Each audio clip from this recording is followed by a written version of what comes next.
Nous sommes le jeudi 20 octobre 2022 et vous écoutez le 6e épisode de la 5e saison du podcast Faut pas pousser les ISO.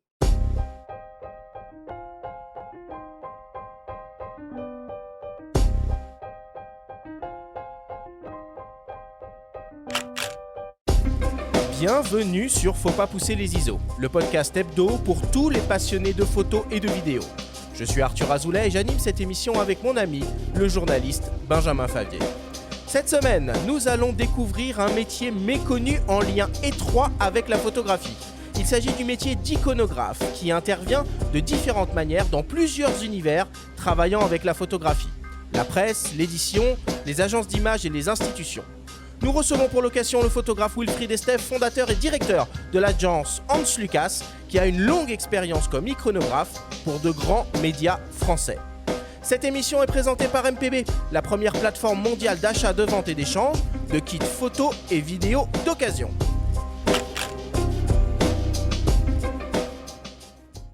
Et c'est parti pour cette 6e émission de cette 5e saison.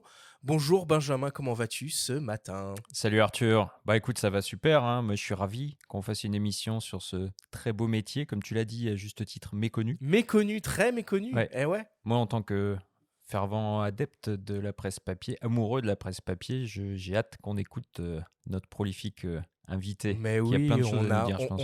on a un invité de premier ordre aujourd'hui. Bonjour Wilfried, merci beaucoup d'être avec nous. Bonjour à vous deux, merci de m'accueillir, je suis ravi de participer à cette émission.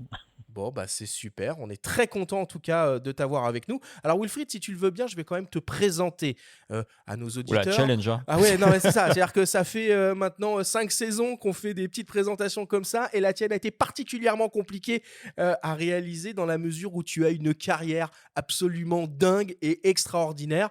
Donc on va essayer d'aller à l'essentiel et puis tu me reprendras si jamais j'ai oublié certains éléments. Alors Wilfried, tu es photographe, enseignant, producteur et co-directeur de la célèbre agence Hans Lucas. Tu as une grande expérience en tant qu'iconographe indépendant pour plusieurs grands hebdomadaires français. Tu es le cofondateur et vice-président de Revers Édition, spécialisé dans la publication de zines de photos documentaires en édition limitée. Tu es vice-président des rencontres photos de Tanger, face à la mer. Tu présides les éditions Louvre-Rivoli et es directeur de publication de la revue Vincent. Tu es vice-président de la Foire internationale de la photographie documentaire Photodoc. Tu as été le cofondateur du collectif L'Œil Public et tu es passé par Myop en tant que CEO associé. Tu as dirigé et cofondé l'UPP. Tu as présidé l'association Freelance. Tu as été membre de l'Observatoire des métiers de la presse et de l'Observatoire du photojournalisme. Tu as collaboré avec le prix Carmignac Gestion du photojournalisme, le prix Bayeux-Calvados des correspondants de guerre, la Foire de Bièvre ou encore le festival MAP à Toulouse. Tu enseignes ou as enseigné au sein de l'Université de Perpignan, du CFPJ, de l'Université Paul Valéry, de Sciences Po, de l'Université Marne-la-Vallée et de l'EMI. Ton travail a été récompensé à de multiples reprises et tu as été promu en 2015 chevalier des arts et des lettres. Voici pour ce très rapide résumé de ton impressionnante carrière. Wilfried, est-ce que j'ai oublié des choses importantes ?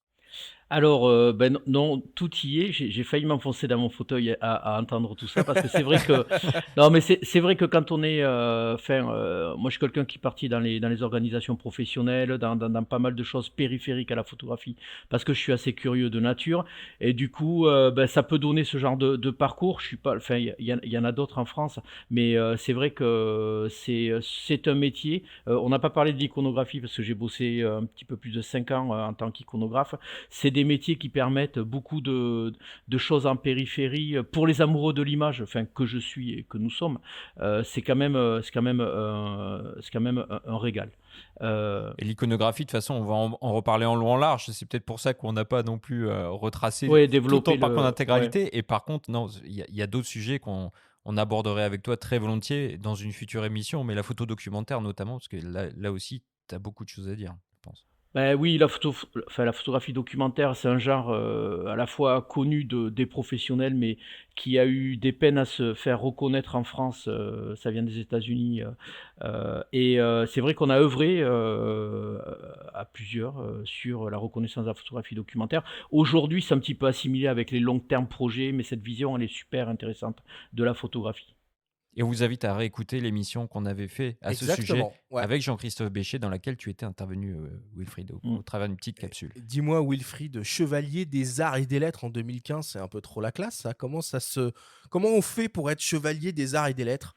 Beh, on fait pas en fait, c'est quelqu'un qui vous présente, enfin moi, un jour en fait, j'étais, président de Freelance qui est toujours une association reconnue d'utilité publique. On avait beaucoup de choses sur la photographie. Il y a quelqu'un qui est venu un soir me dire: «Voilà, j'ai envie de vous présenter, chevalier des arts et des lettres». Je savais pas que déjà on était, coopté, présenté et cetera, Mmh. et puis, ça fait plaisir, mais on y croit moyen.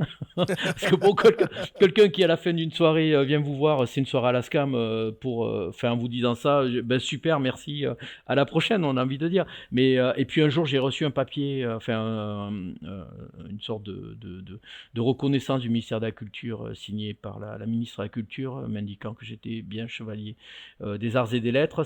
Alors là, ça fait bizarre parce qu'on se dit, ouais, waouh, voilà quoi.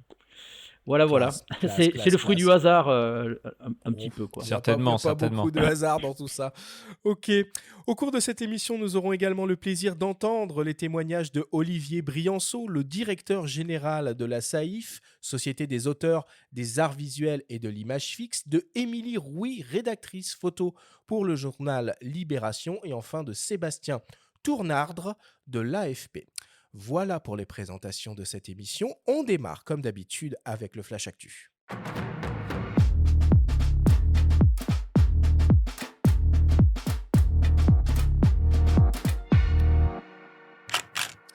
Cette semaine, dans le Flash Actu, Sony lance un nouveau compact destiné au vlog. L'ONG Terre Solidaire lance son prix photo et la 13e édition du festival Planche Contact ouvre ses portes. Le Flash Actu vous est présenté par Fox.fr, le site des spécialistes de l'image. Sony ajoute un nouvel appareil à sa gamme de boîtiers conçu pour l'exercice du vlog. Il s'agit du ZV-1F, un appareil compact équipé d'un capteur 1 pouce de 20 millions de pixels, associé à une optique à focale fixe équivalent à un 20 mm et offrant une grande ouverture maximale de f2. L'appareil est capable de délivrer des séquences vidéo jusqu'au 4K 30p et Full HD 60p avec des modes ralentis en Full HD jusqu'aux 120 images par seconde. On retrouve sur cet appareil un écran totalement orientable, un système d'enregistrement sonore à 3 capsules, une stabilisation d'image avancée, une interface extrêmement intuitive et ludique pour les créateurs de vidéos avec par exemple un bouton dédié au mode bokeh et enfin une fonction webcam pour réaliser facilement du live streaming. Le nouveau Sony ZV-1F sera disponible à la fin du mois et proposé au prix de 649 €. Le CCFD Terre Solidaire, première ONG française de solidarité internationale et de développement, lance le prix photo Terre Solidaire pour la photographie humaniste et environnementale, présidé par, s'il vous plaît, Sebastião Salgado. Cette compétition est ouverte à tous les photographes professionnels du monde entier. Elle vise à reconnaître le parcours d'un artiste photographe, soutenir la poursuite d'une œuvre engagée et inviter les photographes à rejoindre les combats du CCFD Terre Solidaire. En jeu, 3 récompenses avec une dotation globale de 50 000 €, des commandes de la CFD Terre Solidaire et des expositions itinérantes, dont une au Festival Photo de la Gacilly en 2024. Les photographes ont jusqu'au 4 décembre prochain pour soumettre une série de 15 à 30 clichés d'un travail commencé ou achevé dans une démarche au long cours, ainsi qu'un synopsis de présentation de leur projet. Toutes les informations sont à retrouver sur le site ccfd-terresolidaire.org. Et enfin, pour terminer, ce week-end s'ouvre la 13e édition du Festival de photographie de Deauville, Planche Contact. Au programme, des expositions photos aux 4 coins de la ville, en intérieur et sur la plage, avec des photographes de renom invités, des photographes en résidence et des photographes émergents. On peut citer pour cette 13e édition des expositions de Raymond Depardon, Jessica Lange, Bettina Reims, Jean-Christophe Béchet, Omar Victor Diop ou encore Georges Rousse. Mention spéciale à notre ami et confrère Bruno Labarbère, que vous avez déjà entendu à de nombreuses reprises à ses micros, qui fait partie cette année de la sélection Jeune Tremplin et présente sa série Calva Perché, réalisée dans la vie nocturne d'Auvillaise et Trouvillez. Planche Contact, c'est aussi de nombreux rendez-vous, des lectures de portfolio, des ateliers, des masterclass, des conférences et un concours photo pour le moins original, intitulé La 25e heure et soutenu par Longin. Dans la nuit du 29 au 30 octobre, au moment du changement d'heure, les participants ont 1 heure entre minuit et 1 heure du matin pour réaliser et soumettre une photo représentant cette heure perdue. Le festival Planche Contact de Deauville, c'est à partir du 22 octobre jusqu'au 1er janvier 2023. L'accès aux expositions est libre.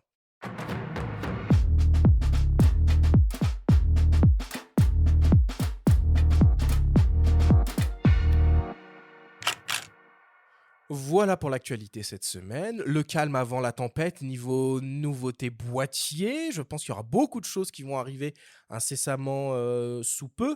On a eu, Benjamin, les chiffres officiels du Salon de la photo qui a réuni 30 000 visiteurs pour cette renaissance. Oui. Alors, il y a deux manières de voir ces chiffres. On pourrait se dire 30 000, c'est pas beaucoup, hein, puisque c'est la moitié par rapport à la précédente édition qui avait eu en 2019, qui avait réuni environ 60 000, un peu plus de 60 000 visiteurs à l'époque Porte de Versailles. Sur 5 jours. Sur 5 jours, voilà. Et c'était pas le même écrin, c'était pas le même nombre d'exposants, c'était tout simplement pas la même formule. Donc voilà, il faut maintenant analyser un petit peu cette édition pour ce qu'elle est, c'est-à-dire une espèce de renaissance. Bon, est-ce qu'elle s'est vraiment réinventée, etc. On aura le temps de reparler tout ça, de débriefer. Toujours est-il qu'une date est déjà annoncée pour l'année prochaine, Exactement. du 5 au 8 octobre 2023. Donc ça veut dire qu'ils s'engagent, ils y croient. Donc ce serait un vrai nouveau départ. Bon, attendons un petit peu de voir quand même, de voir ce que ça va donner tout ça. Tiens, Wilfried, on fait une petite aparté sur ton travail de photographe. Avec quoi tu travailles? Quelle matière, quel boîtier tu as? Alors, j'ai pas mal de boîtiers, divers et variés. J'ai gardé mes boîtiers, argentiques, en fait. Donc, ça va de enfin, franchement, moi, j'ai adoré de travailler avec, des Mamiya, du Pentax. Enfin, je suis beaucoup sur du 6.7, 6.6. Ouais. Et là, aujourd'hui, je suis sur du Fuji, donc toujours avec, une démarche plus moyen format. Sinon, après, je suis entre Canon et Leica, ça dépend. Ok. Et tu fais toi-même tes tirages? Non, je passe par des gens qui ont des laboratoires, et ça me va bien. Sinon, alors j'ai un truc, une hérésie. Je suis beaucoup avec mon smartphone que j'ai toujours avec moi dans ma poche. Non, non, non, mais enfin le smartphone, j'ai toujours avec moi dans ma poche. Je le dégaine vraiment très rapidement et j'adore cette photographie-là qui passe par ma main. C'est vraiment particulier ce rapport, plutôt que celle qui passe par l'œil avec mes appareils classiques, on va dire. Je suis vraiment, enfin, il y a des gens, j'adore Bernard Poussu quand il bosse avec des jetables, etc. J'adore le fait de se détacher de l'outil et de faire n'importe quoi avec ce que l'on veut, en fait. Voilà, donc ça peut être du jetable, du smartphone, de l'appareil vraiment professionnel, de l'hybride et tout. Enfin, pour moi, ce qui importe, c'est ce que je vais voir, ce que j'ai envie dont j'ai envie de restituer ou de témoigner, en fait. Ouais, Benjamin, il y a vraiment 2 émissions qu'il faut qu'on fasse quand même un jour. Une émission dédiée aux smartphones, qui sont quand même les appareils photo maintenant les plus populaires et les plus utilisés sur la planète. Et surtout une émission sur l'argentique. Alors sur l'argentique à fond, les smartphones aussi, après tout, ce sont les outils qu'on a toujours avec nous. Donc finalement, voilà, les meilleurs outils disponibles. Maintenant, moi, je suis plutôt de l'école, il faut mettre les moyens dont on parlait avec Éric Bouvet il y a très récemment, quand on entendait un petit peu les propos de Pardon. Mais ce que dit Wilfried, c'est totalement en phase avec ce qu'on peut observer et puis avec une réalité. Et on parlait tout à l'heure aussi de photos documentaires. Capter un instant aujourd'hui dans les rues ou n'importe où, ça se fait avec son téléphone. Voilà. Avec Donc, ce qu'on a dans la poche. ouais, complètement. Exactement. Bon, voilà, on va pas s'étendre un petit peu plus sur l'actu. Si. Benjamin, tu veux ajouter quelque chose? Oh oui, puisqu'on va parler d'iconographie, je voulais juste signaler la sortie du numéro 10 de la revue indépendante Like, éditée par Jean-Jacques Faré, parce qu'on y trouve notamment un entretien absolument passionnant sur la contre-culture photographique avec l'historien Michel Poivert, et aussi un beau portfolio sur le travail de Céline Croze, dont on a parlé à ces On en micros. parle beaucoup de Céline Croze. Voilà, à l'occasion de la sortie de son ouvrage Siempre que aux éditions La Main Donne. On passe à la suite. Benjamin, c'est le moment de ta story, de ta chronique hebdomadaire. Cette semaine, tu nous proposes un échange avec l'ancien journaliste, commissaire d'exposition et auteur de livres, Philippe Séclier, qui sort un ouvrage retraçant les 75 ans de l'histoire de Magnum Photo d'une manière plutôt originale.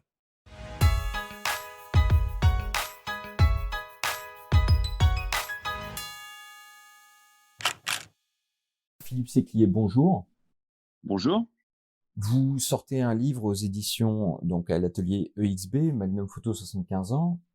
Et dans ce livre, vous parlez de photos sans les montrer, enfin, du moins directement, ce qui est un pari assez osé. Comment vous est venue cette idée et comment vous l'avez mûrie? Alors d'abord, l'idée, c'est une idée commune. Elle vient de Julien Friedman, qui était alors directeur de l'agence Magnum à Paris, et de Xavier Barral, avec qui je collaborais déjà en 2006. Il s'agissait à l'époque, en fait, de faire justement une espèce de petit livre, mais qui n'était pas diffusé en librairie, pour les 60 ans de l'agence.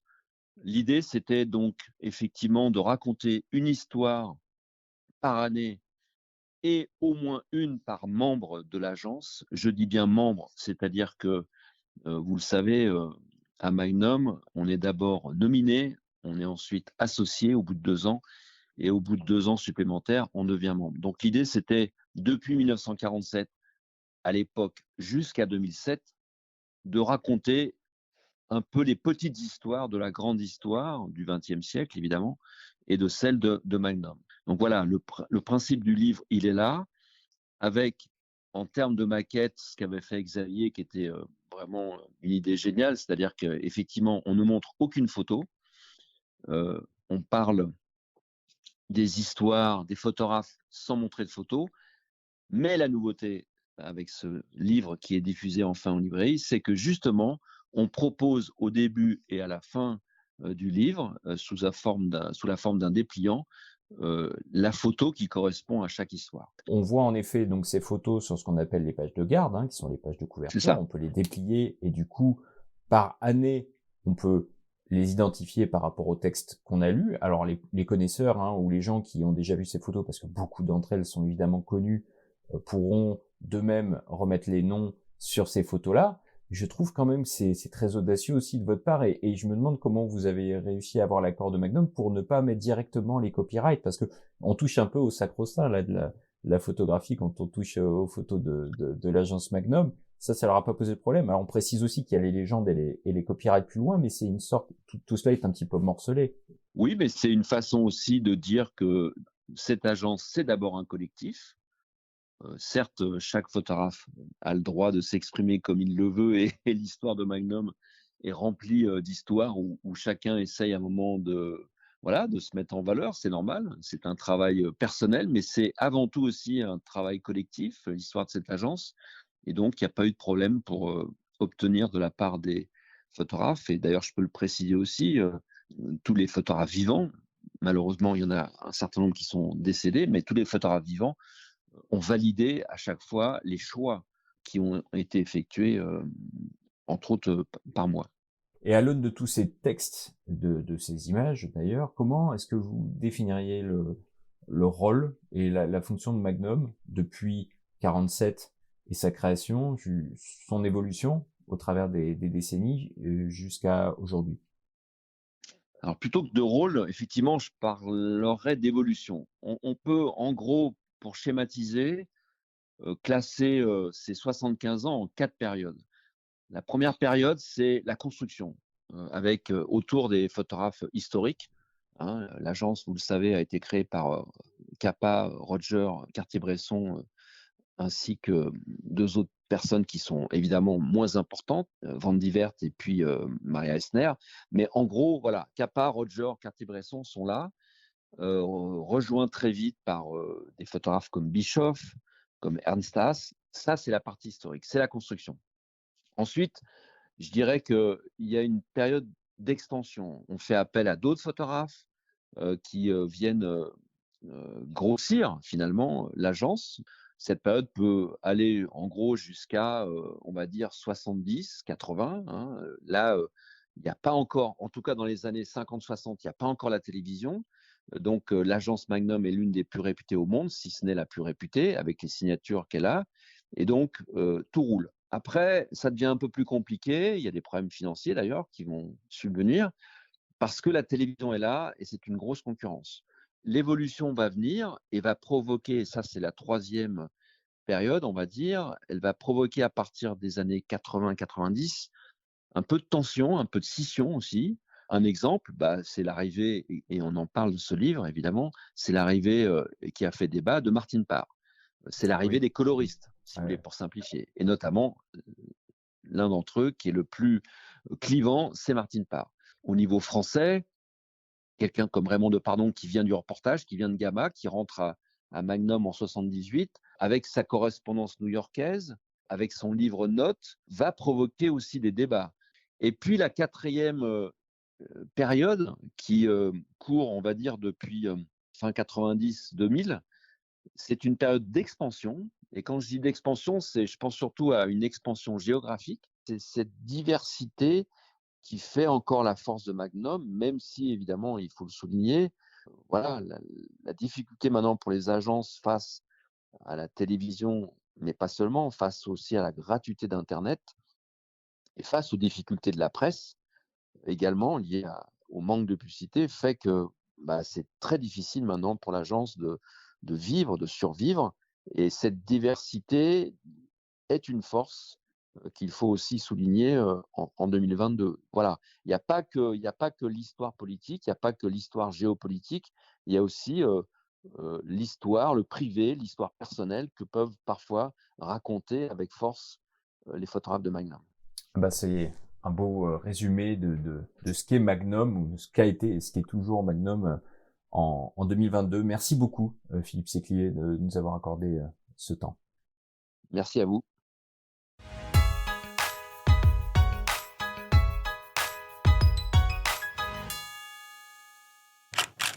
Alors, ce Philippe Séclier, il a plusieurs casquettes, hein. Il pilote aussi une belle collection de livres et c'est un proche collaborateur de Raymond Depardon. Oui, proche collaborateur de Raymond Depardon, et il y a un livre qui est en préparation d'ici la fin d'année aux éditions, pareil, hein, Atelier EXB, donc anciennement donc créé par Xavier Barral. Ça s'annonce assez passionnant parce qu'il s'agira d'étudier les périodes entre deux voyages de Depardon. En fait, Depardon va raconter ce qu'il faisait photographiquement parlant entre Ce qu'il fait deux quand il fait rien. grands voyages. Ouais, ouais, dans les années 80 où il était partout, sauf chez lui, quoi. Donc il va raconter un petit peu ce qui se passait. Et je pense que là, on peut lui faire confiance avec tout le recul qu'il a pris depuis et le temps un petit peu plus lent pour prendre le temps de raconter tout ça. Et ça s'annonce passionnant. Et aussi, Philippe Séclier est le directeur de la collection qui s'appelle Des Oiseaux, aux ateliers XB aussi. Et il faut mentionner la sortie du dernier opus qui met à l'honneur les images de Roger Baleine, qui est assez original. Et surtout, lisez les préfaces de Guilhem Le Saffre, qui est un ornithologue, administrateur de la Ligue de protection des oiseaux, et qui, à chaque opus, signe des préfaces assez extraordinaires. Wilfried, toi, en tant que fondateur de l'agence Hans Lucas, ça représente quoi Magnum pour toi? Alors, ça présente, un gros repère, c'est un gros repère en tant que photographe, c'est la reconnaissance, enfin, c'est les gens qui font partie de la reconnaissance du droit d'auteur, le fait aussi d'interdire le recadrage, vraiment une affirmation de ce qu'est un auteur photographe. Ensuite évidemment, c'est que c'est une structure qui a rassemblé énormément de photographes, qui ont été, précurseurs, qui sont des gens qui pour moi ont fait aussi que je suis passé par la case de devenir photographe. Moi je me souviens de Koudelka m'a assez marqué dans son travail. Enfin il y a un ensemble de travaux de lui, mais ça part des gitans au der, jusqu'à ses derniers travaux sur des Ruine panoramiques. notamment. Ouais. Oui, ouais, Ruine, c'est quelqu'un qui est là. Évidemment, après, je pourrais parler peut-être un par un de ce qu'ils m'ont apporté, mais c'est une agence c'est un gros repère, c'est un gros repère. Et comment on fait pour entrer à Hans Lucas? Ça se passe comment? Ça se passe par, un email, sauf si je connais la personne ou si la personne me connaît et passe, enfin m'arrête sur un festival, en fait, moi, je considère 3 choses. C'est le regard photographique, ensuite la partie relationnelle parce qu'en tout cas, c'est un écosystème. Donc on va être là vraiment sur, est-ce que la personne est, dans l'échange, dans la rencontre, vraiment l'échange et la conversation dans nos groupes, elle est très importante. Donc ça, c'est aussi important que et puis après le projet professionnel, en plus de la signature photo. Donc c'est vraiment ces 3 choses. La partie relationnelle, le projet professionnel et la signature photographique. Combien vous êtes de photographes à Hans Lucas maintenant? Aujourd'hui, on est 800 dans 60 pays. Ah ouais, Wow. c'est Ah ouais, c'est colossal. important. C'est Ouais, mais pour colossal. moi, en tout cas, c'est vraiment un outil. C'est un outil qu'on développe sans cesse. Ensuite, il y a beaucoup de Français qui viennent. Enfin, moi, j'ai entre 80 et 120 demandes par mois, en fait, de candidature. J'en Ouais. prends 7 au maximum. Donc, je crée beaucoup enfin, de mécontentement. Ensuite, c'est quelque chose qui aurait pu être beaucoup plus important si j'avais plus ouvert les vannes, comme on pourrait Mhm. dire. Mais non, moi je prends maximum 7 photographes par mois. Bon, Il y a c'est des mois déjà où beaucoup. j'en prends un ou pas du tout, ou alors trois, quatre. Et ensuite, il y a quand même. Enfin, aujourd'hui, on est dans un monde. La diffusion, elle est mondiale. Et les gens qui viennent à moi sont des gens qui sont dans tous les pays. J'ai autant de personnes de Bolivie, d'Argentine, bon, je sais pas trop de chinois, mais des Indiens, Afghanistan. J'ai de tout qui viennent à moi. Donc, enfin, c'est pas une vision française, franco-française. On est vraiment sur quelque chose de l'ordre mondial. Et moi, je fais avec cette impulsion qu'a donné le web. Le web, ce n'est pas que des inconvénients, il y a aussi des avantages. Et voilà, ça multiplie les propositions d'entrée de candidature. Benjamin, si j'ai bien compris, on n'a qu'un extrait de cet entretien. Dans la republication, on va avoir quelque chose de plus conséquent. Pour ceux que ça intéresse, vous pourrez écouter une version longue dans la republication le mardi 25 octobre où on aborde notamment avec Philippe Séclier la place des femmes au sein de l'agence et l'écriture qui est de plus en plus personnelle au sein des jeunes générations de photographes de l'agence. Merci une fois de plus, Benjamin, pour cette très belle story. On fait maintenant une petite pause, une petite respiration et on revient dans quelques secondes après une très courte publicité. Je suis à la recherche d'un objectif pour mon boîtier hybride nouvelle génération. Vous pouvez m'aider ? Bien sûr, Tamron propose une gamme unique et innovante de zoom et focale fixe pour montures Sony E, FE et Fujifilm X. Et pour les boîtiers Nikon Z aussi ? Eh oui, Tamron est encore pionnier avec le 70-300 mm spécialement développé pour cette monture. Des performances optiques exceptionnelles pour le téléobjectif le plus léger et compact de sa catégorie. Merci. Et en ce moment, profitez d'offres exceptionnelles sur une large sélection d'objectifs Tamron en vous rendant sur tamron.fr. Nous sommes de retour dans Faut pas pousser les ISO avec Wilfried et Steph pour découvrir le magnifique et indispensable métier d'iconographe. Alors en guise d'introduction, je vous propose d'écouter Émilie Rouy, qui est iconographe, rédactrice photo pour le journal Libération. Elle nous donne sa définition de son métier. On l'écoute. Alors, le métier d'iconographe, j'ai assez envie de reprendre, iconographe déjà, donner une information avec les images. Pour moi, c'est comme ça que je le vis, c'est-à-dire que mon image, elle doit être informative. Ou illustrative, parce que parfois on peut être amené à, notamment sur des sujets philosophiques, idéologiques, enfin voilà, à avoir une iconographie un petit peu plus poétique ou illustrative. Donc c'est vraiment, pour moi, donner de l'information avec la photo. Il faut vraiment que ce soit une complémentarité. La photo est pas censée, n'être qu'une illustration du papier. Elle doit, la majeure partie du temps, apporter une information supplémentaire en complément. Et moi, j'aime assez le terme de rédactrice photo parce qu'il y a, c'est, comment dire? On écrit, il y a une écriture photographique, voilà. Et je trouve que notre métier, ben, également informer d'une autre manière que par l'écrit. Wilfried, qu'est-ce que tu penses de cette petite définition? Est-ce que tu es en phase avec? Je suis totalement en phase avec. J'aime bien la définition de rédactrice, enfin rédacteur photo, qui me va bien. Et c'est vrai que ce qui est intéressant et ce qui est monté dans les années 90, c'est le côté illustration dans la presse en fait. Et la photo a joué un grand rôle, enfin je trouve, hein, parce qu'elle a su amener une vision. Alors parfois ça peut être un peu plus créative, un peu plus parfois un petit peu fictionnelle dans ces photos d'illustration, que ce soit dans des rubriques qui vont aborder des thèmes de société de manière plus légère que ce qu'on peut lire de par le titre ou dans le texte, qui parfois peuvent être assez lourds. Il y a une espèce de côté un petit peu libération, quelque chose d'un peu plus plaisant pour rentrer dans l'article par une illustration un petit peu créative de la photographie. Ouais, puis là, Libé a gardé quand même ce ton-là, hein, même depuis les années, bon, il y a les années Sartre, Julie, etc. Mais au niveau de la place de la photo, ça reste une des rares publications qui la met vraiment en valeur. Toi, tu collabores beaucoup avec eux? Bah, déjà, j'ai été photographe quasi permanent pendant 5 ans. Ensuite, avec Hans Lucas, on travaille beaucoup avec Libération. Après, ce qu'il y a de bien, moi, ce que je retiens de ces années-là, de Libé, qui était un petit peu référent, un petit peu original dans le paysage des médias, c'est qu'aujourd'hui, enfin aujourd'hui, depuis une dizaine d'années, ça a été suivi par d'autres. Et pour moi, ils ont ouvert une voie ça a été suivi.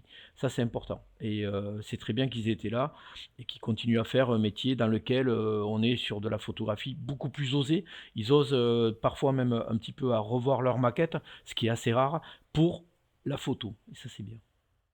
Wilfried, dans quel type de secteur d'activité on peut trouver des iconographes? Alors la presse, évidemment, on l'a bien compris, mais quels sont les autres endroits où on peut avoir besoin d'iconographes?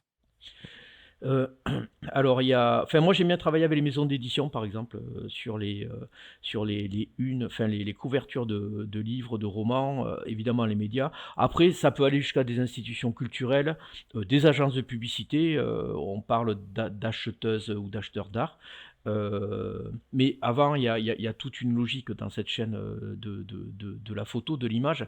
Donc voilà, il y a des agences de presse aussi avec qui on collabore, qui ont, alors eux, c'est des gens qui vont vérifier les sources, indexer, éditer très finement, très très finement. C'est encore il y a une palette de l'iconographe, du pitcher editor ou de rédacteur photo qui est assez impressionnante dans le métier en fait. Et jusque dans la photographie un petit peu plus scientifique, où les iconographes vont être là pour avec une rigueur beaucoup plus accentuée que sur la presse ou autre, quoi. Et quand tu dis que tu collabores avec des maisons d'édition ou des agences, est-ce que tu as des partenariats du coup qui cloisonnent tout ça ou est-ce que ça peut se faire comme ça au coup par coup? Non, c'est en fait mon parcours, enfin je reviens sur mon parcours en tant qu'iconographe, hein. C'est quelque chose, je n'ai pas communiqué forcément beaucoup là-dessus. Mais je travaillais beaucoup dans des hebdomadaires. Je peux citer VSD, l'événement du jeudi, Marianne, des mensuels aussi comme Regard.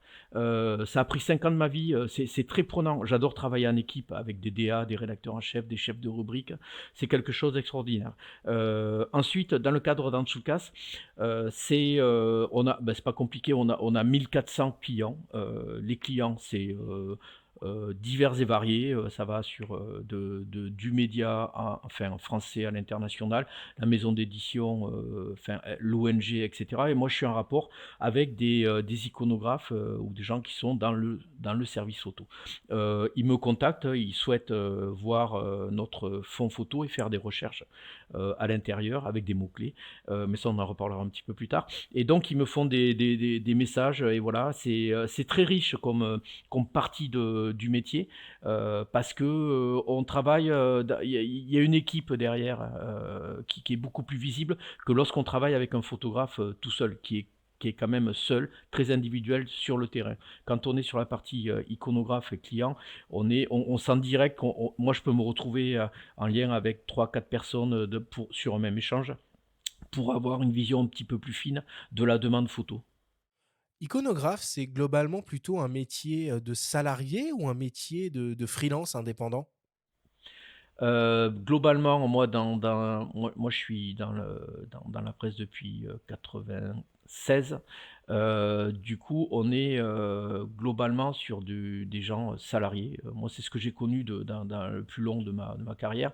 Alors, ensuite, selon, il y a des iconographes qui prennent des missions, qui vont arriver sur des livres, qui vont arriver sur des projets photos, même dans des sociétés de production. De plus en plus, je me retrouve avec des gens qui sont dans le documentaire ou même les chaînes télé. Pour vous dire vraiment où est la photo est vraiment partout, quoi. Et en fait, là, on peut arriver sur des missions. Le statut de salarié, il est un peu remis en cause depuis une dizaine d'années, ce qui est dommage. Faut pas précariser la profession. Mais oui, c'est largement globalement, on est sur une profession salariée. Oui, tu dis il faut pas précariser la profession, mais elle l'est peut-être un petit peu, en tout cas dans la presse, avec la crise qui touche la presse écrite. Toi, comment tu vois l'avenir de cette profession? Et comme par ailleurs, tu donnes aussi des formations, est-ce que il y a des voies royales pour devenir iconographe? Moi, je vois pas un monde sans iconographe. C'est compliqué pour plein de questions. La gestion des droits, du droit à l'image, la vérification des sources, l'indexation. Enfin, là, c'est un côté vraiment très On va y revenir là-dessus. oui, voilà, sur ce côté-là.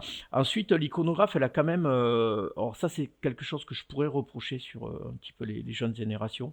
Il doit y avoir une culture de l'image, et pas que de la photographie, de Ah, mais là, il l'image. faudrait faire toute une émission, Wilfried, hein, parce que ça, Oui, la oui, culture non, de mais l'image, c'est un vrai oui, sujet, mais ça. le problème, c'est que dans les dernières, enfin, depuis 5-6 ans, on voit plus des personnes qui arrivent pas par ce côté-là, par la culture de l'image. Et c'est un peu dommage. Moi, j'adore travailler avec des gens qui ont une vraie culture de l'image. Ça, c'est génial. Et qu'est-ce que Donc, tu entends par culture de l'image? Parce que c'est important, ça. culture de l'image, c'est d'avoir des références autant en peinture qu'en photo, savoir un petit peu se positionner dans l'histoire de la photographie, qui est quand même assez courte, sans parler du photojournalisme, connaître des auteurs photographes, connaître l'histoire de quelques agences qui sont en référence, enfin avoir une culture même des médias ou du monde des agences photo. Ça, il y en a très peu. Il y en a très peu qui l'ont. C'est dommage. Connaître un ensemble de photographes auteurs qui sortent j'adore Éric Bouvet, mais c'est vrai que parfois il y a vraiment une espèce de ritournelle. En fait, pour certains ou certaines, les iconographes, on a 15 photographes, ce qui est dommage. Pour moi, un iconographe, il doit être au moins sur des références 60, 80, 90 auteurs à connaître, à suivre régulièrement. Et alors, du coup, pour devenir iconographe, c'est quoi la route? C'est une école de journalisme? C'est une école de photo? C'est une école d'histoire de l'art? C'est quoi?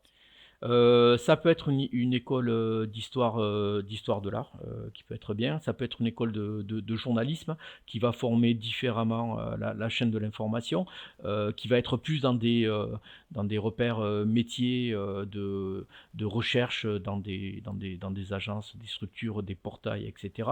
Après, il y a tout un cursus aussi. Ça va, on parlait de recherche documentaire en fait. Et les gens, certains étaient issus de tout ce qui est des bibliothécaires documentalistes. C'est encore autre chose. Donc il y a trois, pour moi, il y a trois sources différentes d'entrée dans le métier. Soit on vient par une école de journalisme, soit on vient par tout le cursus autour des beaux-arts, etc. Ou alors une école de bibliothécaire documentaliste, quoi. Ou tout ce qui est technique de la documentation, en fait. Mais là, on va plus être sur des pures et dures photothèques comme on peut avoir au niveau institutionnel, dans le public ou le privé. Bon, maintenant qu'on comprend un petit peu mieux les contours de ce métier d'iconographe, on va rentrer un peu dans le dur, dans la pratique, avec évidemment pour commencer la mission principale de l'iconographe, chercher et trouver là où les bonnes images. Wilfried, est-ce que tu peux nous expliquer un peu quels sont les outils qui sont à disposition de l'iconographe pour trouver la bonne photo d'illustration?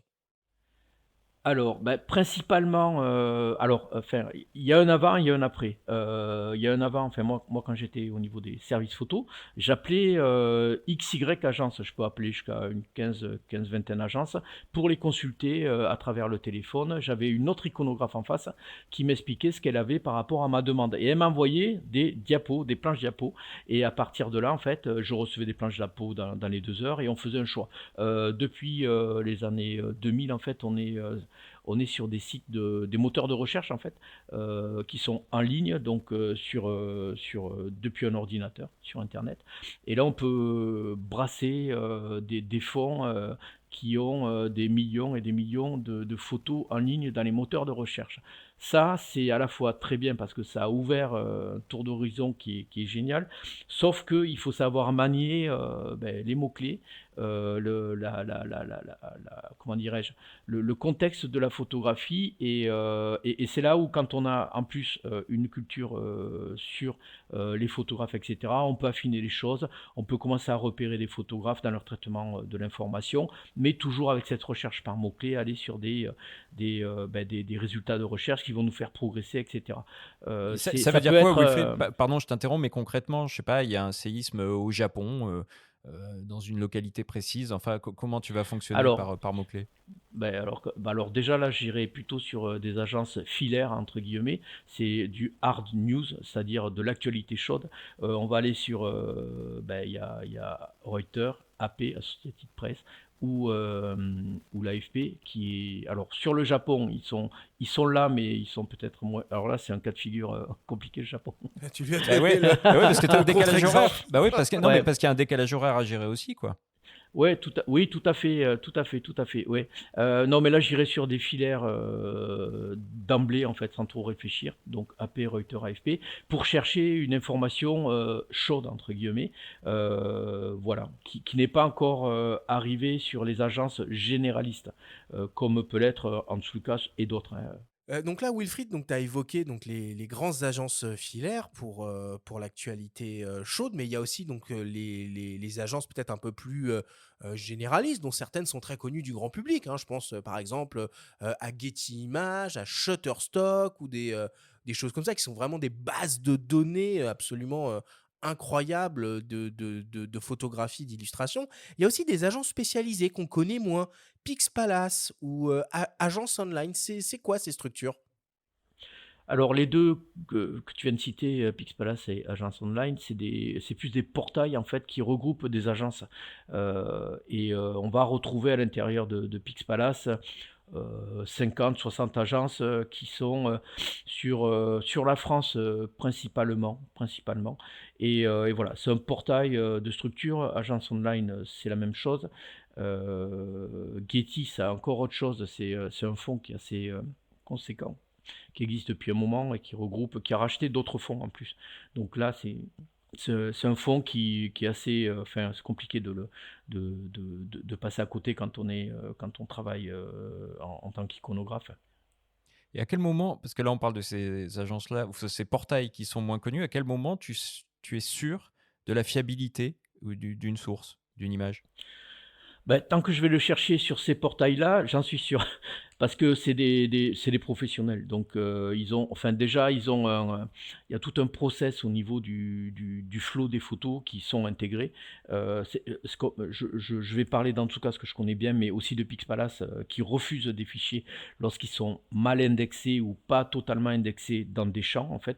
Quand on ouvre une image dans un logiciel comme Photoshop ou Lightroom, en fait, l'image, au-delà de l'image, il y a des métadonnées. Et les métadonnées, c'est un petit peu le contexte de la photographie. Et ça va expliquer à travers une vingtaine de champs où est-ce que la photo a été prise. Ça va donner une description, ça va dater la photographie, ça peut nommer des gens, ça peut donner aussi un contexte d'exploitation commerciale.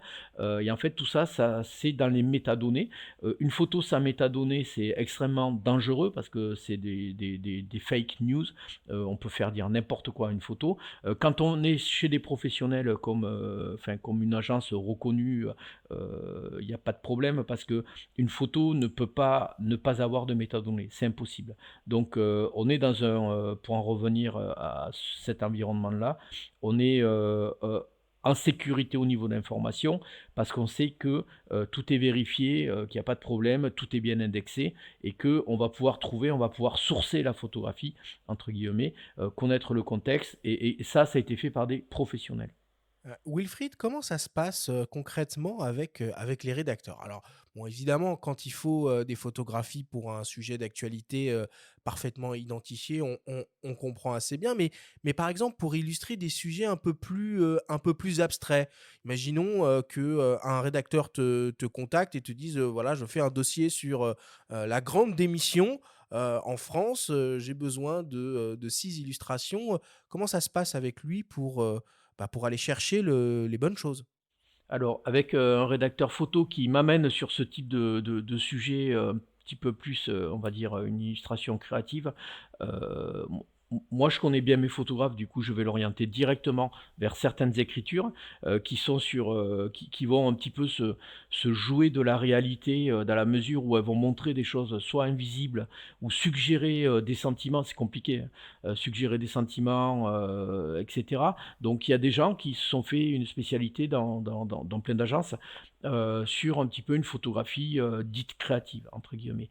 Après, il y a des photos qui sont prises dans des à l'occasion, d'événements ou de rue, et cetera, qui vont au-delà de la scène qui est photographiée, qui deviennent des icônes aussi. Ça, c'est très intéressant.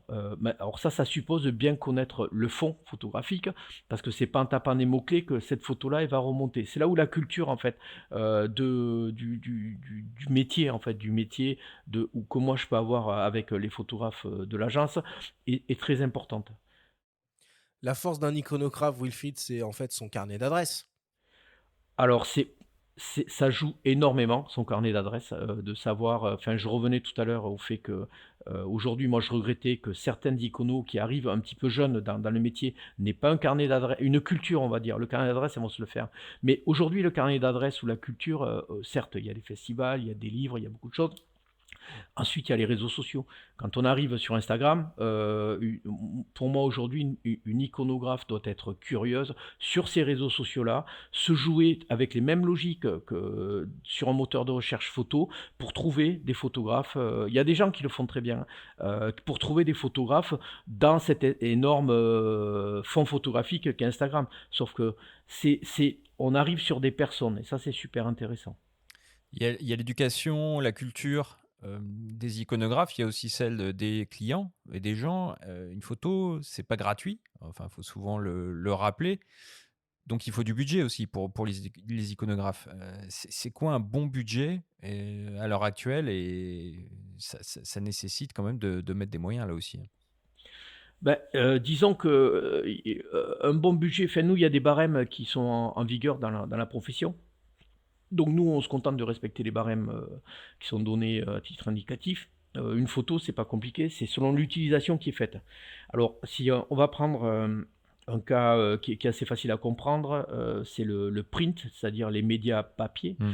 On va demander, à l'iconographe, le tirage de son journal, de sa revue, et ensuite on va considérer la place que va occuper l'image dans la revue. C'est un quart de page, une vignette, une double page, et cetera, et cetera. Et là, pour nous, on a des repères qui sont assez, évidents à trouver parce que le tirage papier existe depuis longtemps et les organisations professionnelles ou les sociétés d'auteurs ont fait un travail, qui est assez, qui est assez gigantesque de hiérarchiser et de donner des prix, d'identifier des publications. Ça, c'est parfait. Ce travail-là, il existe dans l'ensemble des domaines, la publicité, enfin un petit peu tout, même les pochettes de disques, etc. Mais par contre, là où c'est un peu plus compliqué, ça me fait rire, c'est lorsqu'on arrive sur le web. Là, le web, c'est très compliqué Et de pourtant, ça fait un moment. Ça s'est pas un petit Mais peu oui, régulé tout ça? Parce que bon, on n'est plus dans le ben, début des années 2000 non plus, quoi. oui, mais ça a fortement, ça a avancé, mais pas assez vite. Par exemple, il n'y a pas de grille de tarifs en vigueur comme on peut en trouver pour le journal papier. Donc ça, c'est toujours des casse-têtes. Enfin, pour moi, je trouve que c'est toujours des casse-têtes, des casse-têtes. Pourquoi? Parce qu'en fait, autant un journal, on sait qu'il est tiré à tant d'exemplaires et même qui peut être lu par 5 ou 6 personnes en plus, donc ça augmente le truc. Un un article sur le web ou une page web, c'est extrêmement compliqué de déterminer combien de personnes vont cliquer, vont lire le truc, etc. Alors ça pourrait être beaucoup plus simple parce que si on connaissait un petit peu plus finement les habitudes des lecteurs dans la publication, on le saurait plus finement. Mais voilà, le web, ça a toujours été compliqué à appréhender pour les photographes. Ils y sont allés à reculons dans les années 2000. C'était un petit peu le diable qu'il ne fallait pas, et le terrain sur lequel il ne fallait pas aller. Donc du coup, en fait, on paye un petit peu aussi cette hésitation et cette capacité qu'il y a eu d'essayer d'exister sans le web. Le web aujourd'hui c'est énorme. Demain ça sera le plus gros vecteur de l'information. Enfin, ça Mais l'est, ça l'est déjà aujourd'hui en fait. oui, non, Puis mais ça t'as l'est quand déjà même le nombre aujourd'hui. de visiteurs uniques parfois qu'on peut, enfin qui est Oui, communiqué. mais non, mais c'est vrai. Non, mais quand je veux dire que en fait, la presse papier pour moi, va arriver plus sur des objets, va se rapprocher plus de l'édition. L'essor de la vidéo dans lequel les photographes aussi s'y retrouvent, où les images sont mises aussi dans des diaporamas, etc. Sur le web, ça c'est vraiment des marchés qui sont énormes, très prometteurs. Donc faut y aller. C'est pas tout à fait remonté encore aux oreilles de tous les photographes, mais il faut poser des barèmes. Faut aller un petit peu plus vite que ça ne l'est jusqu'à aujourd'hui, quoi. Alors, il n'y a pas que dans la presse qu'on trouve des iconographes. Les agences photo elles-mêmes étaient bien placées pour le savoir, ont des poules d'iconographes pour accompagner leurs clients dans leurs archives de plusieurs millions d'images. Nous avons rencontré Sébastien Tournardre, iconographe multimédia à l'AFP. Il nous explique comment il travaille. On l'écoute. L'iconographe va apporter en fait une expertise, une connaissance du fond et également un service à différentes typologies de clients. Bien évidemment la presse qui est le client historique de l'agence, mais également ce qui va être toutes les institutions culturelles, le monde de l'édition, le corporate. Donc notre travail à nous, ça va être d'aider finalement tous ces clients, tous ces utilisateurs à trouver la bonne image parmi les 66 millions d'images que peut proposer aujourd'hui l'agence France Presse. Au sein de l'AFP, le service Icono, puisqu'on l'appelle comme tel, fonctionne en réponse à des demandes de recherche que nous envoient les clients.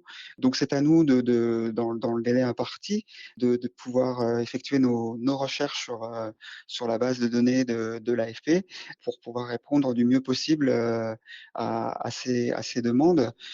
Donc concrètement, 90% peut-être des demandes aujourd'hui vont concerner des photos en numérique, mais là où on va pouvoir aussi apporter un vrai service à nos clients, c'est lorsqu'on va également effectuer des recherches dans les archives, qui représentent aujourd'hui à peu près 6 millions d'images à l'AFP.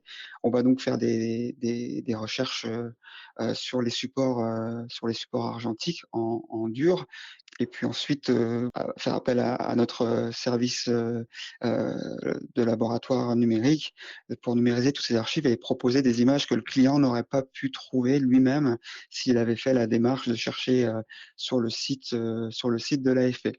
Notre travail est là. Alors Sébastien, il évoque les archives argentiques de l'AFP. Wilfried, tu sais un peu où en sont les éventuels programmes de numérisation des fonds photos des grandes agences? Ça y est, tout est fait ou c'est toujours en cours? Alors à ma connaissance, c'est toujours en cours. Disons qu'ils ont fait les grands événements. Alors je parle de l'AFP là. Les grands événements mondiaux en fait, ça a été fait d'emblée parce que voilà, ça fait partie du patrimoine historique enfin, de la photographie et des pays. Ensuite, je pense en toute logique, parce qu'ils ont un fonds qui est quand même assez conséquent, qui vont aller au coup par coup selon les demandes, récupérer des choses, les numériser pour les présenter aux clients.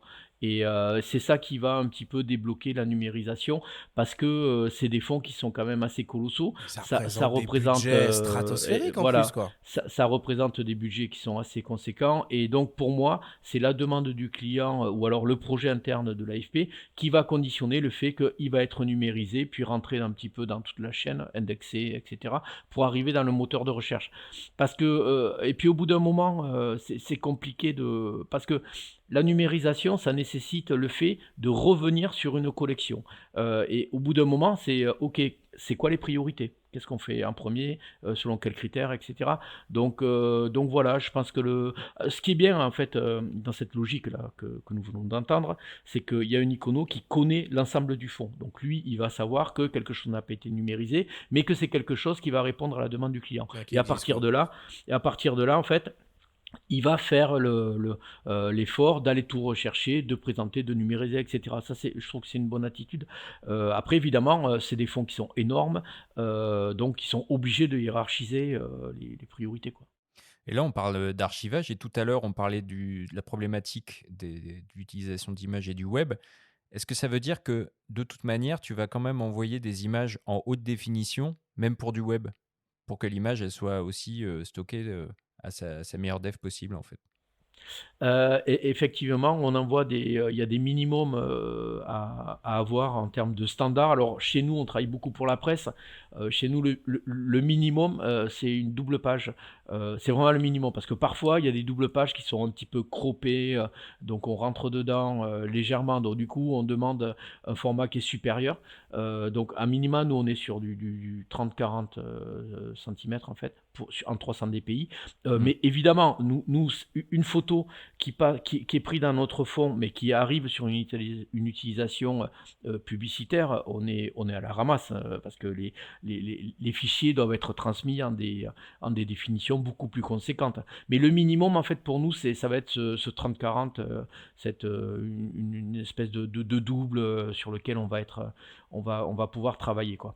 Après, le logiciel va générer des formats web, va générer des formats intermédiaires pour la visualisation sur le site, pour une utilisation web, et puis une HD presse entre guillemets, quoi. Mais souvent, on est obligé de revenir vers le photographe en disant ta photographie, une acheteuse d'art ou un acheteur d'art est intéressé, il nous la faudra en plus grosse définition.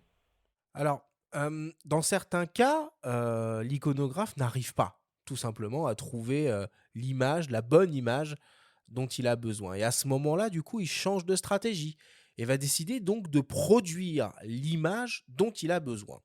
On vous propose d'écouter de nouveau Émilie Rouy, rédactrice photo pour le journal Libération. Elle nous explique comment ça se passe.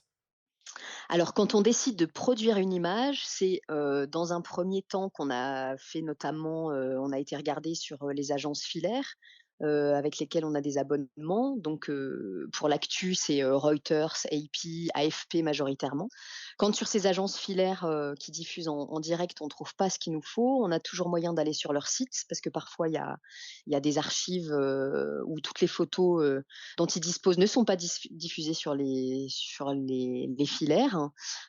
Et quand on ne trouve pas en agence, ou que le sujet, qu'on a une opportunité, rare de rencontrer quelqu'un, un rendez-vous, qui nous est dédié, ou, que la mobilisation, la manifestation, est propice à une production, bah là, on va choisir d'envoyer un ou une photographe sur le terrain, à l'endroit du portrait, à l'endroit où va se faire la mobilisation.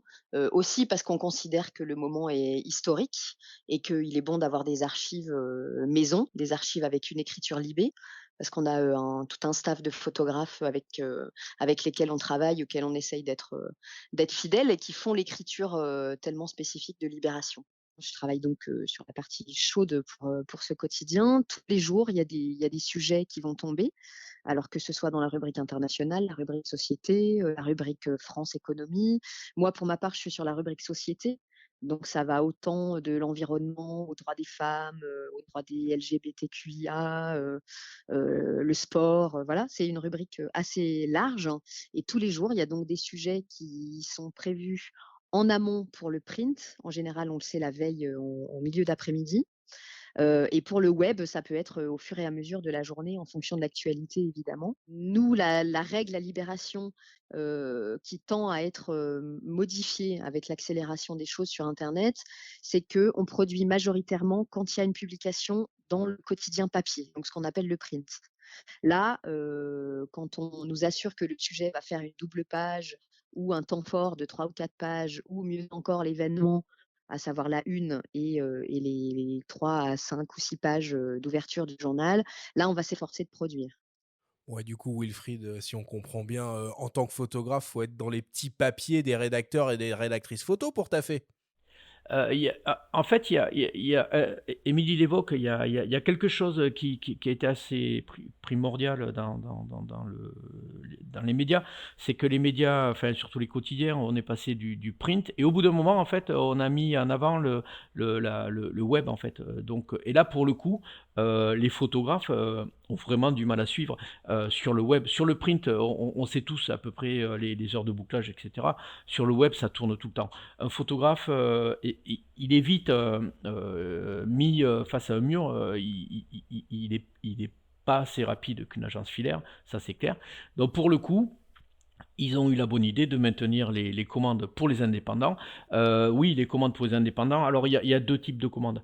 Il y a la commande qui peut être faite avec un indépendant que l'on connaît parce que le territoire le permet et que la spécialité le permet aussi.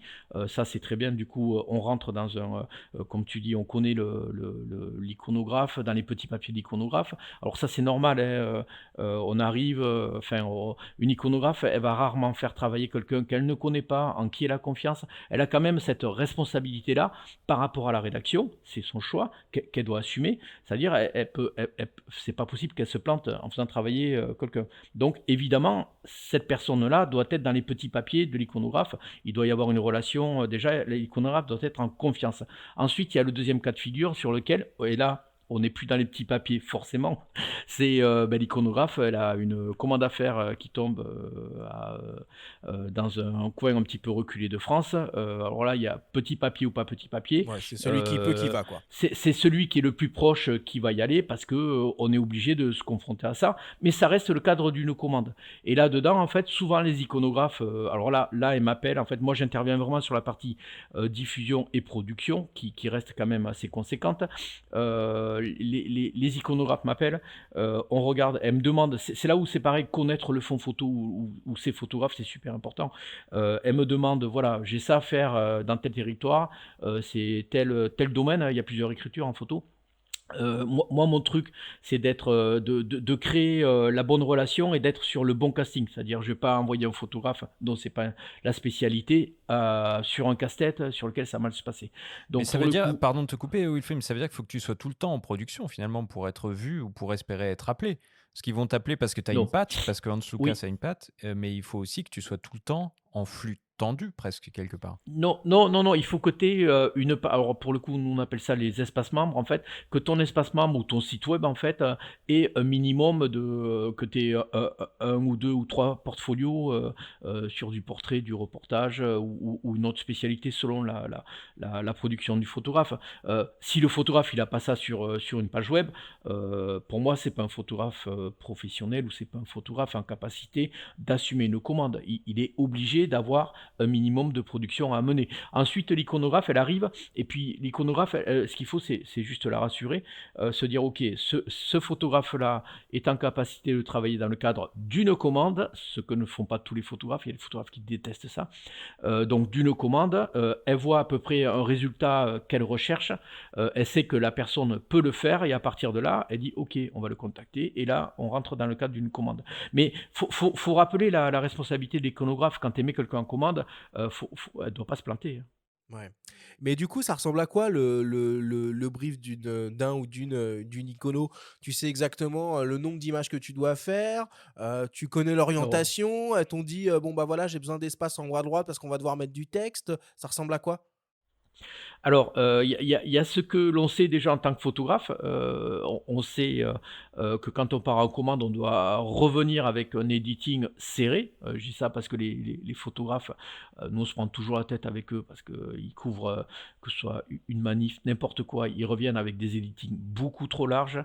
Pour moi, une des meilleures écoles, ça reste les agences filaires, l'AFP, Reuters ou AP. De regarder leur editing, c'est coupeau au ciseau, c'est parfait, il n'y a rien à dire. Les photographes ont du mal vraiment à faire leur editing. Donc d'arriver avec un editing serré, de varier les plans. Là, on est vraiment dans le cadre d'une commande, hein. De varier aussi les angles d'entrée, en fait. Je ne vais pas dire, en fait, de tenir compte du contexte, de l'environnement, de le montrer, des personnages à suivre, un côté un petit peu plus dans le mouvement. En fait, Mm. alors ça dépend de l'histoire, hein, sur lequel on va être en commande, mais il y a des codes qu'un photographe se doit de respecter. Il va pas ramener X images redondantes, le photographe. Mm, Donc mm. à lui de construire un petit peu son histoire là-dedans, comment il s'y retrouve. Ouais, mais si Ça, par il le exemple sait. tu pars en commande pour Le Monde ou pour Libé, ça veut dire que tu gardes pas des images que tu pourrais utiliser dans un autre contexte plus tard? Bah, tu peux le faire, hein, tu peux le faire. En fait, si tu veux la commande, la commande, elle va jouer jusqu'à que la publication est faite. À partir de là, le photographe va peut-être revoir différemment son histoire, peut la proposer à d'autres dans un temps d'eux, en fait. Donc voilà, oui, donc le photographe, lui, après évidemment, quand on bosse pour Libé ou pour Le Monde, on n'est pas dans la même iconographie. Donc le photographe, qui connaît le client, parce que bien évidemment, il connaît bien ce qui se passe dans les rubriques en termes d'iconographie. Je plaisante parce que c'est pas tout le temps le cas. Euh, et en fait, il sait pour qui il travaille, donc il va faire aussi son editing et il va être sur le terrain un petit peu. Il va se pousser enfin, il va faire des efforts pour faire aussi parfois un type d'image qu'il n'aurait peut-être pas fait forcément, mais c'est le cadre de la commande qui veut ça. Et donc après, il peut remanier son histoire différemment, mais voilà. Mais Ouais, puis il faut accepter que son image soit entre guillemets, alors massacrer le terme est peut-être un peu fort, mais enfin parfois en maquette, certains titres peuvent se permettre des ben, libertés, mettre des exergues sur une image, enfin mettre du texte, hein, tout simplement sur l'image, quoi. Ça s'appelle les médias, Ouais. évidemment. En fait, faut pas que le photographe se sente investi d'une mission comme s'il était dans une exposition. L'exposition, c'est un truc à lui, point barre. Il fait ce qu'il veut, il est maître, il a le Final Cut, ok. Quand on travaille dans les médias, qu'on a un minimum de culture, on sait très bien toute la chaîne qui se passe dans une rédaction. Ça passe par la photo, le rédacteur qui va un petit peu mettre des légendes un peu conséquentes parfois, un graphiste, le DA. C'est une chaîne, hein, c'est une chaîne. Le photographe fait partie de cette chaîne, il faut qu'il en soit conscient. Et le Final Cut, c'est plus lui qui l'a, c'est plus lui qui l'a. Et c'est pour ça que c'est un travail de commande. Il y a un lien de subordination et qui fait que voilà, c'est un ensemble de choses. Mais c'est pas lui qui a le Final Cut. Après, il peut très bien reprendre son travail ou l'ensemble de son travail si c'est fait sur plusieurs médias, faire un livre, faire ce qu'il veut avec, une expo sur lequel ça sera d'emblée son truc. Mais tout le monde le sait dans le métier, quand on travaille pour les médias, on ne regarde, on va regarder plus un editing que les résultats en tant que tels. Voilà. Enfin, pour terminer, le métier d'iconographe sous-entend aussi très souvent une approche un peu juridique relative aux droits d'auteur et aux droits à l'image, parce que en effet, trouver une image, c'est bien, mais avoir le droit de l'utiliser, c'est mieux. Nous nous sommes entretenus avec Olivier Briançon, le directeur général de la SAIF, Société des auteurs des arts visuels et de l'image fixe. Il nous sensibilise sur l'importance du droit d'auteur et nous explique comment est-ce que cette institution travaille avec les iconographes. Une photographie est une œuvre protégée par le droit d'auteur, qui en plus est réalisée par un auteur-photographe qui vit de son métier, qui consiste à négocier des parutions, des publications et donc des droits d'auteur sur ces photographies. Alors, les iconographes, souvent, se servent d'intermédiaires entre les photographes et les diffuseurs d'images, quels qu'ils soient, hein, que ce soit pour la presse, l'institutionnel ou le corporate, la publicité et autres. Et par conséquent, les iconographes ont pour mission à la fois de trouver les images, effectivement, mais surtout aussi, elles le font souvent à la fois par instinct et par conviction, et parce que c'est leur mission, elles ont pour volonté d'expliquer à leurs clients qu'une image, eh ben, pour qu'elle soit de bonne qualité et que l'écosystème de la photographie perdure, il faut qu'elle soit rémunérée décemment. Il faut qu'elle respecte les principes du droit d'auteur. Donc, ça veut dire, par exemple, qu'il ne faut pas prendre d'images gratuites sur Internet. Il faut avoir recours à plutôt un photographe professionnel ou une agence de photographie ou une banque d'images, mais qui ne soit pas une banque d'images libre de droit. On n'est pas sur des images à quelques centimes d'euros pour tout usage. On est sur des images qui doivent évidemment faire l'objet d'une rémunération pour les besoins spécifiques de la publication. Il faut aussi qu'une image elle soit respectée. Pour respecter le droit d'auteur, ça veut dire qu'il faut toujours qu'elle soit créditée avec le nom de l'auteur. Il ne faut pas qu'elle soit dénaturée dans sa publication, recadrée, détourée, etc. Et qu'elle soit complètement, de ce point de vue-là, abîmée dans sa publication. Donc les iconographes font ce travail-là de pédagogie. Et nous, notre métier, quand on est en relation avec elles, on le fait beaucoup, c'est d'apporter un peu de pédagogie et d'apporter les outils juridiques. Ce ne sont pas forcément des juristes, nous, c'est notre spécialité, le droit d'auteur, d'apporter les outils juridiques qui vont leur permettre ensuite d'expliquer et de convaincre la nécessité de respecter le droit d'auteur. Nous, on le fait avec les iconographes depuis plus de 15 ans maintenant, régulièrement. On travaille beaucoup avec leur organisation professionnelle qui s'appelle l'Association nationale des iconographes, l'ANI, avec qui, depuis des années, on organise des ateliers, on participe à des choses sur les festivals, sur différentes expositions. On a depuis toujours essayé d'apporter et travailler en collaboration et essayer d'apporter cette espèce de formation au droit d'auteur pour avoir les bons outils et expliquer les bons réflexes que doivent avoir les diffuseurs au regard de l'image. Bon, moi, ça me fait penser évidemment à la campagne, la dernière campagne de communication un peu provoque, un peu choc qu'a fait l'UPP qui s'appelait Une photo, ça se paie, avec des catchphrases Très bien du foutu. genre Ouais. voilà, prends l'image sur Internet, personne ne s'en rendra compte. Non, ce n'est pas rémunéré, mais il y aura une super visibilité. Ou encore, prends un photographe plus jeune, c'est moins cher. Est-ce qu'il y a encore trop d'abus, Wilfried, de la part des diffuseurs qui font n'importe quoi avec le droit d'auteur? Alors, je souligne, comme a fait Olivier, ce qu'a développé l'ANI depuis son existence, l'Association nationale des iconographes, qui fait un gros travail de pédagogie. Ensuite, je souligne aussi, il y a des sociétés qui sont positionnées sur le traçage des photos sur le web ou sur le print, et ils font des recherches. On citait Pixpalace, mais ils ont un service qui s'appelle Pixtrack à côté, qui est chargé de faire ça. Derrière, ils sont aussi chargés de faire intervenir un service juridique et de mettre des avocats. Donc depuis 10 ans, ça s'est beaucoup calmé parce qu'il y a des gens qui avaient l'habitude de ces pratiques-là douteuses. Mais en général, pour moi, c'est pas des professionnels, ces gens-là. Mais on voit encore beaucoup de DR quand même, je trouve. Enfin, Ah, mais le DR, c'est encore autre chose, ça. On va en parler du DR, qui est une bonne initiative en soi. Mais le fait de tracer, de reconnaître des photographies, de les envoyer à l'auteur et que cet auteur dise non, je n'ai pas été payé, et que ça parte à un avocat, et que la personne reçoive un courrier d'avocat, et que ça puisse aller sur un procès, ça a vraiment calmé pas mal de gens. Moi je trouve que la période là depuis 10 ans, elle va vraiment vers le mieux en fait. Après évidemment, on ne pourra pas empêcher les personnes malhonnêtes d'être malhonnêtes. Mais ça a remis un petit peu pas mal de choses à leur place. Pour en revenir au DR, le DR, à la base, c'était quelque chose d'assez positif, dans la mesure où ça existait depuis un moment quand ça a été créé, mais on a dit, voilà, une photo dont on ne reconnaît pas l'auteur, en fait, on va mettre le DR pour le droit réservé, c'est-à-dire qu'on va créditer l'argent pour un temps d'eux, lorsqu'on va soit l'identifier ou qui viendra à nous, on va le payer. Ça, c'est génial. Sauf que le DR, en fait, c'est un petit peu généralisé, et en fait, et il a couvert d'autres pratiques, c'est-à-dire pas celles pour lesquelles on l'a créé.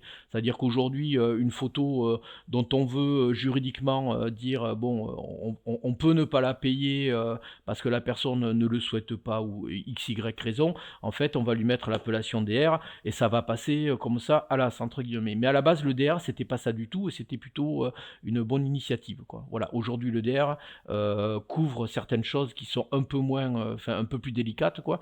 Mais voilà, après, je reviens enfin, moi, je suis pour. Alors, les photographies que l'on utilise, soit le print ou le web, ne viennent pas forcément de professionnels. Parce que le professionnel, il n'est pas là partout, tout le temps, hein. Il peut se passer quelque chose dans une rue. L'amateur est là, il fait la photo. Ok, il a une photo qui peut illustrer un fait divers, un fait historique, etc. Ouais, mais il n'y aura Ça, pas là les fameuses métadonnées et compagnie dont non, on non, parlait au non, début. non, mais en fait, il y a des gens qui vont les récupérer, qui sont un petit peu pour ça dans certains journaux, qui vont être là pour contacter, faire une veille sur les réseaux sociaux, contacter l'amateur, récupérer la HD et la publier. Bon, l'amateur a été là, parfait, il a quelque chose que le professionnel n'a pas. Moi, ce que je veux, c'est que l'amateur soit payé Hmm. comme le professionnel, et ça résoudrait beaucoup de choses, hein, Oui, plutôt mais que est-ce de que dire l'amateur c'est va pas gratuit, juste etc. donner son image et être flatté d'être publié, ce qui arrive dans la plupart des cas sans demander une contrepartie? Alors, de plus en plus, l'amateur Enfin, pour le sait coup, qu'une il a le image, ça se droit s'il monnaie. a envie. Voilà, il a, Oui, il a non, parfaitement le droit. Et mais ça tout se fait comme, beaucoup. mais tout comme un professionnel a le droit aussi de dire pour cette publication, je ne souhaite pas avoir de droit d'auteur. Ça, c'est possible. Il y a des gens qui, dans des ONG ou autres, font don de leurs droits d'auteur. Ça, c'est tout à fait possible. Le professionnel, il y a des règles. Après, il peut dire pour un magazine qui n'est pas un magazine généraliste, mais un magazine qui a moins les moyens, etc. Il peut dire je m'y retrouve autrement et je fais un peu je réduis mon prix ou alors je fais acte de gratuité. Il peut le faire, c'est pas un problème. Ça, il peut le faire. Et tout comme l'amateur pourrait être aujourd'hui rémunéré systématiquement sur la publication de ses photos. Et ça régulariserait le marché, je pense. Alors Wilfried, peut-être pour terminer, il existe des banques d'images en ligne libres de droit. Alors il y en a une qui est assez connue, hein, qui s'appelle Unsplash. Et Unsplash, pour la petite histoire, a été racheté en 2021 par Getty Images. C'est quoi le modèle qu'il y a derrière ce genre d'agence et pourquoi Getty rachète ça? J'ai l'impression qu'il se tirait une balle dans le pied, non? Bah, il y a des questions de monopole déjà, d'élimination de la concurrence. Ça, c'est pour moi enfin, je pense que c'est une des raisons premières. Euh, Ensuite, c'est jamais, enfin, faut voir le libre de droit. Pourquoi? Voilà, jusqu'où ça s'arrête le libre de droit, parce que une entreprise comme Getty ne bosse pas gratuitement ou va pas fournir une masse de travail humaine et financière comme ça sur du libre de droit sur lequel il n'y a aucun retour. Moi, je pense que c'est des questions de monopole, d'éliminer la concurrence. On pourrait éradiquer une Je, concurrence déloyale, tu veux dire? alors, je crois que Getty ne pense pas forcément comme ça, mais enfin, moi, je pense plutôt pour des questions de monopole. Ok. Bon, bah écoute, voilà, on a un beau tour d'horizon quand même de ce fabuleux métier qui est un iconographe. Évidemment, le chrono de l'émission tourne. Il faut qu'on arrête notre discussion là-dessus. Merci beaucoup, Wilfried, de nous avoir éclairé sur tous ces points. Merci à vous. Allez, on continue et on attaque le débrief.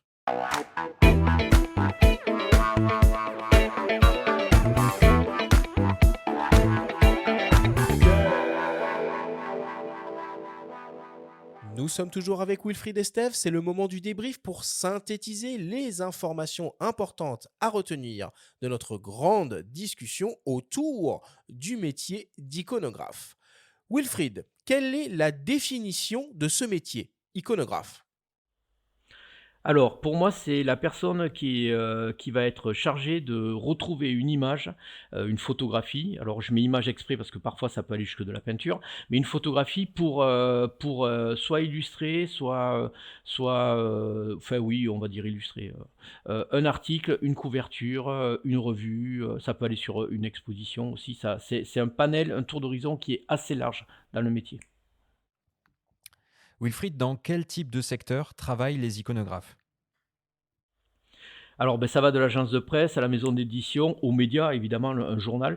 Après, il y a des institutions culturelles, des agences de publicité. On peut le retrouver enfin, autant dans des musées, dans des photothèques départementales, régionales, revues scientifiques. C'est vraiment très large. Quels sont les outils qui sont à disposition des iconographes pour rechercher et trouver une image? Bah, en général, aujourd'hui, c'est l'ordinateur qui va arriver directement en lien direct avec, des photothèques, des agences sur lequel, en fait, il va y avoir soit une recherche, par mots-clés, par affinité de genre photographique, par auteur, voilà, par auteur. Et concernant le volet des commandes, est-ce qu'un iconographe peut avoir la main sur les commandes? Ben, un iconographe a la main sur les commandes et ça, c'est tant mieux parce que ça va pallier en fait, toujours l'iconographe, il est entre la diffusion et la production. La production va lui permettre d'avoir, quelque chose fait maison qui ressemble, à la ligne éditoriale et artistique de la revue si on est dans la presse, mais également, en fait, il va pouvoir être avec un lien direct avec un photographe, sur lequel, en fait, il va être dans il va expliquer sa commande et le photographe va lui amener quelque chose qui est complètement dédié et c'est très bien, ça fait vivre différemment les photographes et la production, c'est quelque chose qui est très important pour eux. Pourquoi des agences photos, qu'elles soient filaires ou non, emploient des iconographes?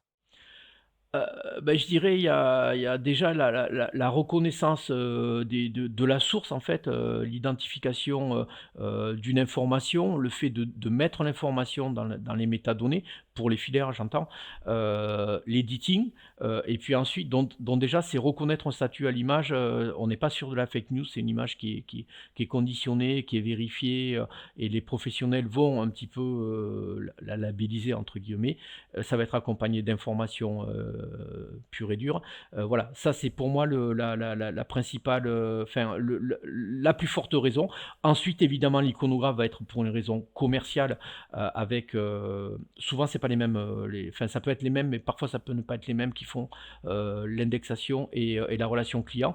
Sur la relation client, l'iconographe, il arrive parce qu'il connaît le fond. On est là sur des fonds, assez conséquents, plus de 60 millions d'images. L'iconographe a la culture «maison» entre guillemets de l'agence. Il sait directement, qui peut solliciter, quels fonds il peut solliciter et quelle période de la production du photographe. Donc c'est un filtre en fait. Il va amener au client une demande qui est beaucoup plus fine.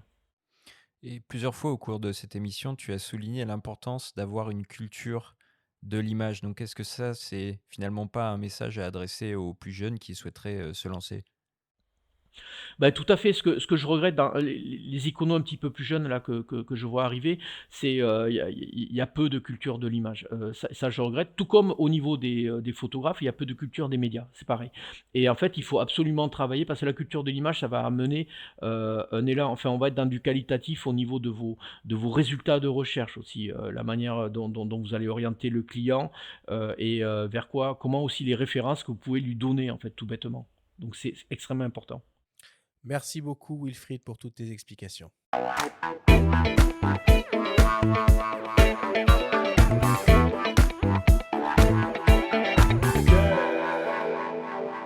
Il est temps de passer à la dernière partie de cette émission et d'attaquer le traditionnel quiz.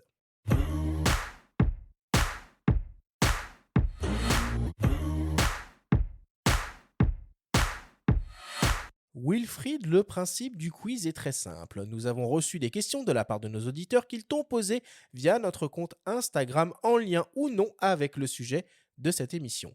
Nous en avons sélectionné quelques-unes et tu vas avoir seulement 30 secondes et pas une de plus pour tenter d'y répondre le plus clairement possible. Wilfried, as-tu bien compris la consigne? J'ai bien compris la consigne. C'est parfait. Alors on commence tout de suite avec une question d'une dénommée Clara. C'est quoi le CV idéal pour se faire embaucher comme iconographe junior? Alors alors pour moi, on doit aller en sortir, école, histoire de l'art et derrière avec un passage en école de journalisme, voilà. Tu as des exemples un peu d'écoles à nous donner? École de l'art, bon, quel qu'il soit, au niveau du journalisme, il y a des grandes écoles, enfin, il y a l'EMI qui a une formation, il y a le CFPJ qui forme aussi des iconographes, voilà. Ok, très Très bien, bonne c'est école, très le clair. CFPJ, j'adoube. Deuxième question qui nous vient d'un dénommé Jean. Quelles sont les métadonnées essentielles à entrer dans les fameux champs IPTC? Alors, il y a le titre, le headline, c'est-à-dire le titre leader, il y a la description de l'image, en anglais et en français, il y a les lieux à remplir, le champ ville, pays et code de pays ISO en 3 lettres. Ensuite, on peut aller sur, évidemment, le copyright, la mention du copyright, la source et le copyright et la mention du copyright. Voilà, pour moi, c'est la base. Non, mais ça prend des plombes à faire tout ça sur toutes les photos. Mais non, il faut le voir comme un jeu. Ouais. Il faut être bon en orthographe et être bilingue alors. Mais pourquoi il faut être bon en orthographe? Parce que si on fait des fautes d'orthographe, ça ne remontera jamais dans le moteur de recherche. Sauf si les iconographes sont eux aussi mauvais en orthographe. Qui sait? Oui, ouais. Troisième question qui nous vient d'un dénommé Étienne. Pourquoi le métier d'iconographe est le plus souvent fait par des femmes? Alors, bonne question. Alors, il y a un petit peu d'hommes. Je pense que historiquement, on va dire qu'il y avait toutes ces personnes qui sont arrivées les documentalistes et histoire de l'art. Je pense que c'est plus des femmes qui se sont présentées et qui sont sorties de ces études, je pense, plutôt que des hommes. Je pense. Après, c'est marrant parce que plusieurs fois au cours de l'émission, on a dit une iconographe ou dans les capsules aussi. Non, mais c'est vrai. Ouais. C'est vrai. Il y a beaucoup plus d'iconographes que de femmes que d'hommes. Quatrième question qui nous vient d'une dénommée Cécile. Est-ce que c'est une bonne situation, iconographe? Une bonne situation, alors dans la chaîne du travail ou en tant que salarié en fait? Il y a deux sens. Je pense qu'on parle d'oseille là, clairement. Ah, d'oseille, je pense que normalement on devrait commencer à 1005. On peut en junior. On peut terminer confortablement avec une direction de chef de service photo ou autre, à bien plus du double. Enfin, ça, c'est les tarifs que j'ai. Je pense qu'on peut Ouais, non, ça, c'est les tarifs que j'ai historiquement. Après, aujourd'hui, peut-être ça a un petit peu bougé, peut-être à la baisse. Mais voilà, entre 1005 et terminer à plus du double en fin de carrière, je pense que c'est tout à fait possible. Après, on parle dans la presse. Si on va dans la pub ou autre, c'est encore autre chose. Mais tu disais dans la chaîne, justement. Alors, est-ce que c'est une bonne situation dans la chaîne? Eh ben, alors voilà, dans la chaîne, pour moi, c'est le truc le plus délicat, c'est que l'iconographe est une personne intermédiaire essentielle. Elle est en passerelle entre le photographe et la rédaction. Et dans la rédaction, elle est en passerelle entre la rédaction et l'EDA, souvent. C'est-à-dire qu'elle est en train de manier les choses entre un rédacteur qui est peut-être pas content ou très content du choix de la photo, parce que le rédacteur il a sa vision de l'article, du DA qui est encore une autre vision très lui il est dans la ligne artistique éditoriale de la revue. Donc c'est un siège un petit peu compliqué parce que on est toujours entre le photographe ou dans la rédaction, entre le rédacteur, le DA et en représentant aussi ses intérêts en tant qu'iconographe. C'est compliqué. Donc faut être zen et faire preuve de diplomatie, quoi. Et bien argumenter. Je parle de la culture de l'image pour le coup. Non, et bien argumenter. Oui, non, faut être zen. Non, c'est des postes délicats. Bon. Et enfin, dernière question, une question de mes soins, une question qui tue. Si tu devais choisir la une la plus marquante pour toi, ce serait laquelle et pourquoi? C'est vache. La une la plus marquante, j'ai une très belle une à la mort de Yves Saint Laurent que j'ai racheté d'ailleurs, qui est encadré chez moi par Libération. J'aime bien les unes qui vont sur un sous-entendu, une émotion, et je trouve que pour le coup Libé a toujours fait les choses très bien par rapport au décès des grandes personnes ou des personnalités. Et pour le coup, ça sera la une que je vais retenir. J'aurais pu citer Sartre dans le Libé de tous les débuts, mais ça sera celle de Yves Saint Laurent qui regarde à travers une fenêtre, en fait. Ça sera celle-là. Oui, toujours Libé. Plus récemment, ils ont fait une assez géniale sur William Klein aussi, avec un clin d'œil assumé et très fort. Ouais, alors ça c'est le titre. En titre, ils ont toujours été excellents. Ouais, c'est vrai, le clin d'œil. Ouais, il était bien vu. Voilà qui conclut le quiz.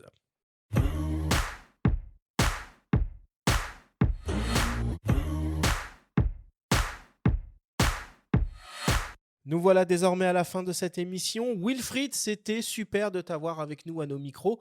Merci beaucoup de nous avoir accordé du temps dans ton agenda extrêmement chargé, on peut l'imaginer.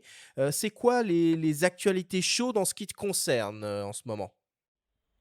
On lance un portail, de collectifs et de petites agences qui s'appelle Odyssée Photo. Ça, c'est un gros truc qu'on a travaillé 1 an dessus, et ensuite ça concerne que de l'interne en Tsukasa sur le logiciel, mais c'est les guerres d'arrache-pied ça, les logiciels de gestion, de photos notamment, pour à la fois les photographes et les iconographes.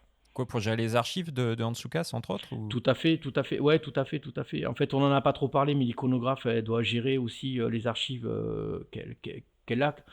Émilie parlait tout à l'heure de Libération. Ils ont une banque d'images à l'intérieur de Libération avec toutes les archives des photographes qui ont travaillé, dont moi. Ça se gère, voilà, ça s'organise. Sinon, ça peut pas être exploité. Ça se scanne aussi. Il faudrait peut-être qu'on aille mettre le nez là-dedans. Mais la banque d'images de Libération, elle est géniale. J'imagine. Bon, merci en tout cas, Wilfried. Merci à vous. La semaine prochaine, on va s'intéresser à l'univers de la vidéo et plus précisément à celui du son.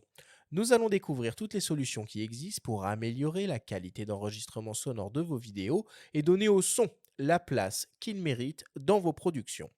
Merci à tous de nous avoir écoutés. Faites attention à vous, prenez soin de vous et on se retrouve jeudi prochain.